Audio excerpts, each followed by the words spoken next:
l'amitié d'un homme à l'amitié d'un poète, Pierre Ontenante.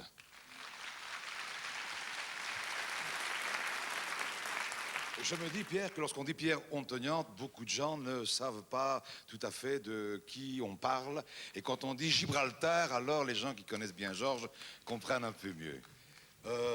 J'ai une date en tête, 1941, je crois que c'est l'année où Georges écrit Bonhomme.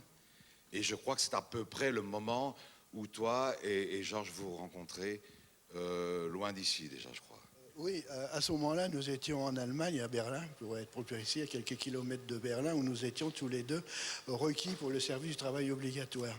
Et c'est là où Georges a commencé à chanter, parce que tu dis que Bonhomme était déjà écrit, il nous l'a déjà chanté en Allemagne, à ce moment-là. Donc on peut dire qu'il avait écrit ça déjà avant 41. Il avait écrit déjà, quand il est arrivé en Allemagne, il avait déjà quelques chansons, dont Pauvre Martin, Bonhomme, et puis un peu le bricoleur et d'autres trucs comme ça.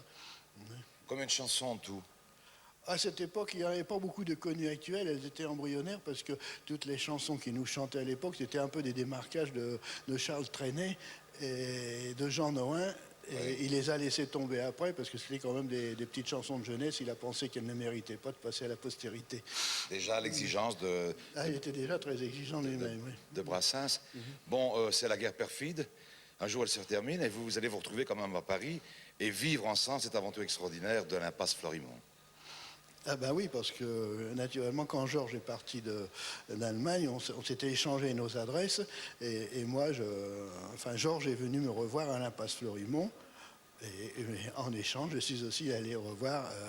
Georges est venu me voir rue Pigalle où j'habitais et c'est moi qui suis allé le voir à l'impasse Florimond où il habitait depuis justement son retour d'Allemagne et il avait dans la maison de Jeanne et de Marcel. Et c'est par après que tu es devenu son secrétaire à part entière.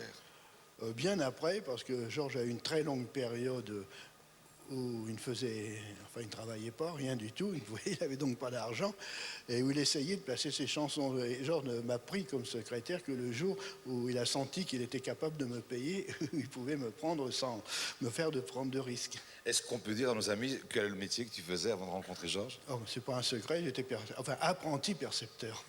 Des contributions. J'ai l'impression qu'il aurait été content ce soir d'entendre autant d'artistes, de chanteurs, de chanteuses, de musiciens chanter, dire et jouer ces chansons. Tu sais, Georges n'a jamais eu l'idée d'être un interprète. Sa vraie mission, sa vraie vocation, c'était d'être auteur de chansons. Et son ambition, c'était de se faire chanter. Malheureusement, il a trouvé peu d'interprètes qui s'intéressaient aux gorilles et des choses comme ça. Et c'est Patachou qui l'a un peu porté sur scène en disant « Moi, je chante des chansons de femmes, mais vous allez chanter ces chansons, ça. » Mais son plus cher espoir à Georges, c'était de trouver des interprètes. Malheureusement, comme il a marqué finalement ses chansons de son vivant, il en a trouvé très peu. Et maintenant, je crois que le plus bel hommage qu'on puisse rendre à Georges, c'est justement de voir tous ces jeunes qui reprennent ses chansons et en les remettant, pas au goût du jour, mais enfin avec un tel habillage qu'elles prennent un nouveau visage. Elles sont fantastiques de présenter de cette manière-là. Merci Pierre. Georges avait une passion, bien sûr, c'était le jazz.